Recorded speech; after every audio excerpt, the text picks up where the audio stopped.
Hey guys, good evening and welcome back to another live. My name is Tolu from Pong, and on this channel I share loads of content all around personal finance, frugal living, money saving habits and tricks and all that good stuff. I really want to discuss with you guys today is the cost of living crisis. So unless you've been hiding under a rock for the last, 12 to 18 months, you may not realize, but right now it's peak in the world. Like, the cost of living is at an all-time high, and basically, in essence, the cost of living crisis is basically the prices of goods are rising. Goods, energy, taxes, everything is rising at a very fast rate, but income isn't rising at the same rate. So at the moment, inflation, which is basically the cost of goods rising, is at an all-time high, the highest it's been actually in over 40 years, which is absolutely insane. I remember the last recession back in 2008 and we thought it couldn't get worse than that, but right now it is worse than that. And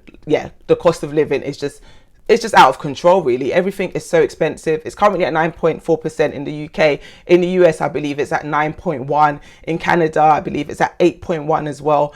It's just, yeah, everything is so expensive. And what that basically means for us, for me, for you, is that our money is worth less. Not worth less as in not worth anything, but it's worth less as in it has less value. So what £1 could have brought you 6 weeks ago, it's not buying you today. You'll need about £1.20 or £1.30, depending on the cost of the item. Because even though inflation is at 9.4%, for some goods, it's way higher, which you'll see as I go into this conversation now and I show you how my budget has changed over the last year. You'll see that this 9.4% is even nice in some areas. For food, it's a lot higher than that.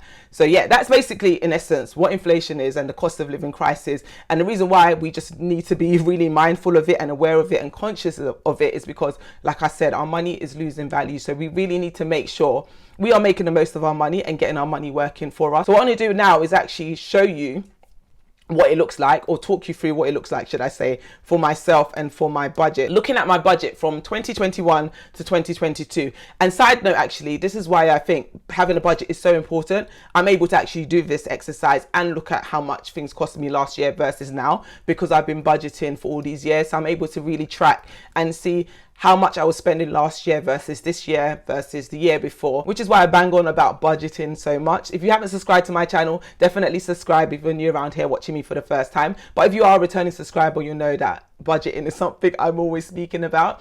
And it's because it is just so important to know your numbers, understand your numbers, and really get your money working as well for you as you can.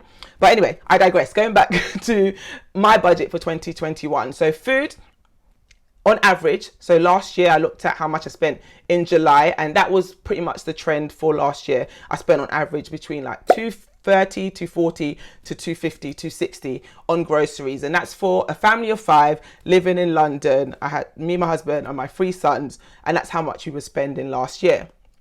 Fast forward now to July, just gone, literally a couple of days ago, and we've spent over £350. So our budget now for groceries is £350 per month. So that's literally 46% price increase year on year just for groceries alone. And if it was just groceries in isolation, then you could say, okay, that can be managed, and we just need to cut back in other areas and we should be okay. But as we know, as you've probably seen, as I have seen, it's not just groceries that have increased in price. So we're talking petrol as well. Petrol is now close to £2 a litre. And looking at my transport costs year on year, funnily enough, last year I spent £250 on average on transport. This year, actually, July to July was the same £250. And you might be thinking, Tolly, where are you getting your petrol from? How have you managed to maintain the same transport costs?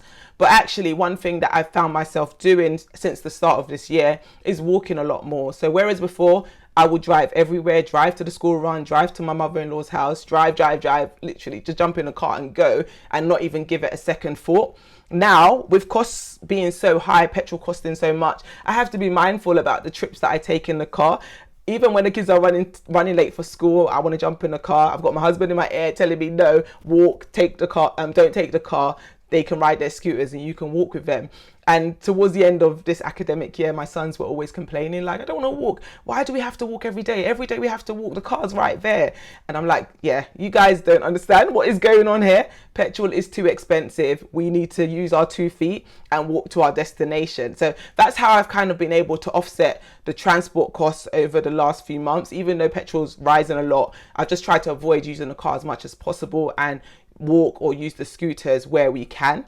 And yeah, just taking a lot less frequent car journeys. But I know for so many people that's not necessarily an option or possible. So like for me, to be fair, it was me being lazy. The school is like a 15-minute walk away from my house, so yes, I could walk it. But when you're running late, you leave as close to the time school starts, you're just rushing to get them there on time. But one of the things I've had to do is obviously try and leave earlier so that I can have enough time for the walk to school. But if you don't have that option, you don't have that luxury, you can't walk to school, it's a half an hour drive or so, maybe consider alternative modes of transport. So where you're driving everywhere, maybe try and take the train or a bus instead, or ride a scooter. Like I see so many people riding scooters these days. There's so many different things you can do, alternative modes of transport that you can try to in order to kind of keep those transport costs down. But overall, transport costs are rising and they're still going to continue rising, which is absolutely insane.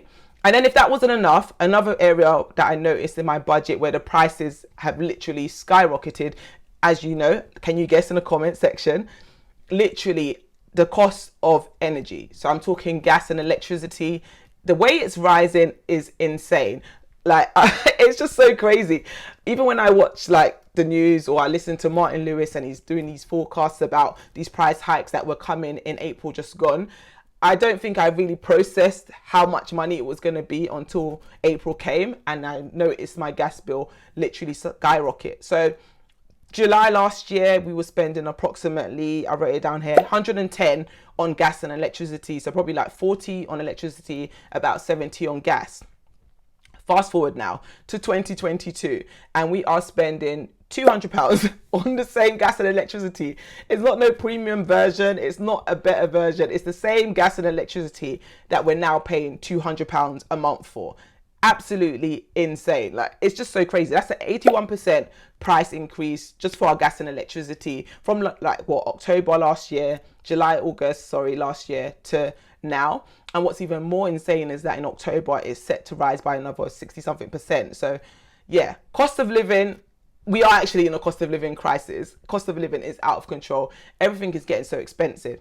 But what I don't want to do in this video is just be all doom and gloom and just focus on the negatives, because yes, it is bleak and yes, it's out of control, but all we can do as people is focus on the things that are within our control and the things that we can do something about. So yes, we could sit around, you know, all day having conversations with our friends or our colleagues talking about how expensive everything it is in the UK, but who is that helping? Who is that serving? It's not helping you, it's not helping me. All it's doing is making us all miserable and depressed. So let's try, as hard as it is, I'm not saying it's easy, but let's not try and focus on the things that are without our control or beyond our control, and let's look internally at the things we can do to save our money where we can. So one of the things that I did recently, something I'd been stalling on for the longest of time, is I contacted my mobile phone service provider and I negotiated a new contract. Now I've been on my contract now for like 3 years.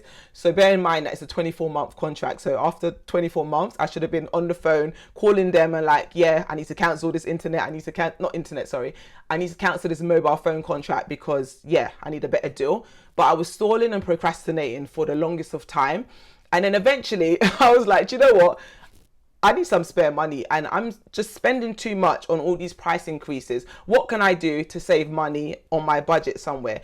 And then one thing I looked at straight away is like, wait, my mobile phone, I've been dilly-dallying and stalling for the longest of times to kind of sort out this contract. Let me just contact my mobile service provider now and see if I can get a new contract. And that's exactly what I did. So I was able to reduce my monthly phone bill from like £45 a month to £20 a month. And that's instantly £25 saving just from making that 1 or 2 phone calls to my mobile phone company and trying to negotiate with them. So I went from a SIM and phone deal to a SIM only contract. And yeah, I got a good deal and I was able to reduce my monthly expense in that area. Now look at your budget and look at all your expenses. What areas are there that you can make cutbacks? There's some things, like I said, that I spoke about already that are beyond your control, but the things in your budget that you have just been paying autopilot monthly, what can you do to reduce those expenses? So definitely after this call, go away, look at your budget. If you don't have a budget, like I said, look in the description box below and grab yourself one of my budget templates, either the Excel or the written version, and start plugging your numbers into it and start looking at your numbers and seeing areas in which you can make cutbacks and reductions and savings.